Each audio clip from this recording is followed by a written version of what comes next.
So, as you know, we'll be dropping a lot of gold nuggets during this vlog. Now I want to talk about mental models because I'm here with Will Hughes. Will, it's a pleasure to have you. Good to see you, brother. Good to see you again.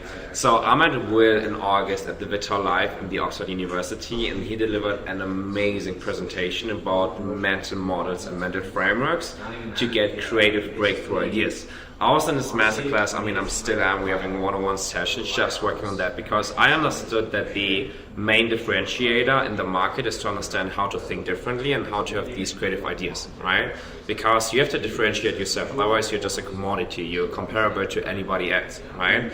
And the brands and the agencies and the businesses that really crush, they have this like one differentiator, and you can only get there if you think differently, right?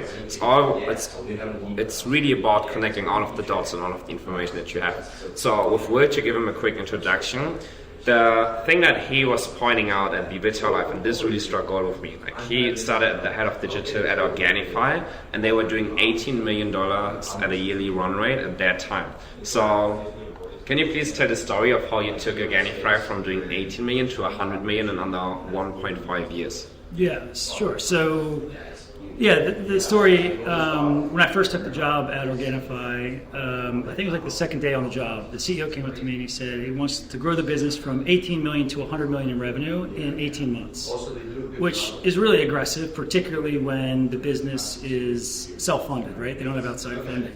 So you got to grow to profit, right? So the first time I heard that, it's like a gut punch, like, holy crap, that's a lot of revenue to go really quickly. But I sat with it for a little while, and I thought if I could really, it was an opportunity for me to look at things differently. And if I could scale the business this quickly, it's something that I could, build some frameworks off of and do it again and again and again. So that's when I started to test different ideas around business creativity and innovation, how to think differently. And one of those concepts that we talked about a lot in our sessions is thinking from different directions. Right, and there's a good example. We were actually at the Vital event when we talked about this, but an example would be everyone watching this is going to be thinking, how do we grow our revenue? Right, it's the obvious question. Everyone's asking that question. How do we get more revenue? How do we find our prospects? And how can we do it as cheaply as possible? But the better question to ask is, how do we get our exact customer to come looking for us? Spend more time on that side of the equation than how do we outbound market? How do we inbound market? How do we get them to come to us? And there's lots of ways to do it, but a really good example of that is actually Vital. Because what they're offering is a free service for their exact target customer. And they're bringing that target customer to them, and they're self-identifying. Right? So they're raising their hand and saying, yes, I'm a YouTube media buyer. Yes, I want to use your service. And they're giving their contact information, right? You got to sign up with your name, email address, the company you work for, how much money you're spending. So they can also segment that database. So who's spending a lot of money, who's spending a little bit of money. And then maybe most importantly, they're gaining your trust. Right? You're using their tool, you love their tool. Anyone who buys media on YouTube loves Vital. So they've got your trust now. So if they cold call you, right, if the guys behind Vital, Ian and Brett, right, we love those guys, if they were to cold call you and ask you about your media buying and the tool and what you're doing on YouTube, you're going to take that phone call. Versus if a random agency calls you, you're trying to get off that phone call as fast as you can. So they're pulling their customer to them, building a large database, segmenting the database, and they're gaining the trust of their customer before they ever try to market to them. So they're thinking about marketing from a different direction, which is just one of those small concepts that I really like.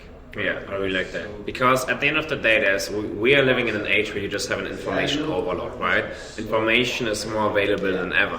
And it's on you to really figure out what to do with that information, right? Because we can all access the same information somehow. Maybe some people have access to some really, really high up mentors or something, but most 90-95% of the information everybody can access us. Yeah. So can you maybe talk about kind of the process that you use what do you do with the information? So how can you really think differently?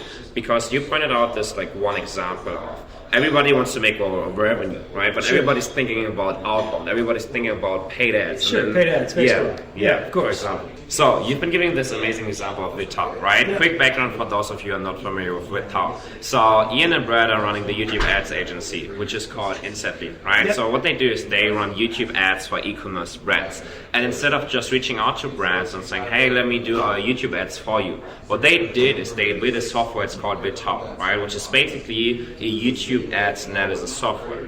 So they have over 100,000 people in there at this point, media buyers, agencies, store operators, everything. And what they did was they created this free software that everybody is using and loving. So they built a lot of trust, right? And now what they have is they have this huge platform, this huge software with 100,000 users, and now they can funnel the people to the agency. It's more like an inbound solution, Exactly. right? Perfect. Right? Yeah. Yeah, I mean, there's other ways to do it. There's some more obvious ways. Podcasts, another example. If you get a big podcast and everyone loves you, then people are coming towards you. But I really like the SaaS one. I think that was really genius. Someone mentioned today at the conference, I didn't know the name of the tool, but it's a tool to identify who's crushing it in the long-form affiliate pages. I'm blanking on the term. What were the advertorials. The advertorials, Yeah. right, the advertorial pages. Do you remember what the tool was? I have a picture of it. Yeah, I know. I never heard of it either. But it's the same concept, right? Like if you're the one who built that tool, you're providing free value to your customer. Your customer's coming to you. So what is and look, podcasts are fine, but it's also really hard to get traction on podcasts.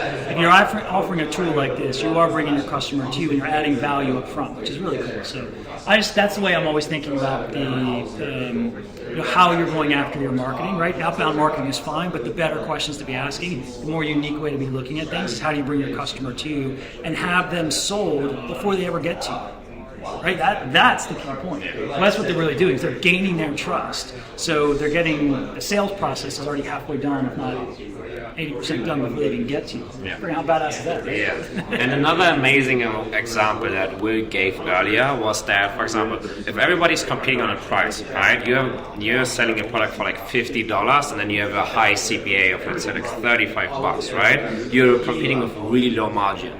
So one differentiator could be the offer. So you could, for example, bundle up, you could have like an amazing upsell, one-time offer upsell or something, and at the end of the day you're left with like $100 AOV, right? So that's a completely game changer because you just focus on one part of the equation, being the offer and the price that you sell the product for. So what you should be doing is you should like kind of direct your mind and your focus on each individual parts of the business that really get an output. So this is also what Will has been teaching me in the masterclass. Kind of like break down the business in different segments and different levers that you can pull, right? So, for example, as I just said, it's the offer or the creatives or the retention, Yeah, right? so- There are like so many levers that you can pull. Yeah, I call them the leverage points, right? So if you take all the leverage points of a business, the pricing, the bundles, the copywriting, and you take these creative frameworks, and you look at each of these frameworks, right? So like subscription program. If you're going to launch a subscription program, why don't you take a little extra time, try to think about that program in a little different direction, and see if you can't have a lifetime value that's 20% higher than your biggest competitor or best competitor in this space. So what's the 2-degree shift you can make? What's the small innovation you can add to it to get that additional value? And that's what we're always looking for. And if you can do that in the various leverage points of your business, you can grow a company really fast. And that's what I tend to do with the clients that I work with when I'm doing client work for D2C brands, is I'm looking for the leverage points and I'm looking for the small shifts to accelerate the growth. Perfect, sweet. Thanks so much. It was a good. Hell yeah, brother. Thank you.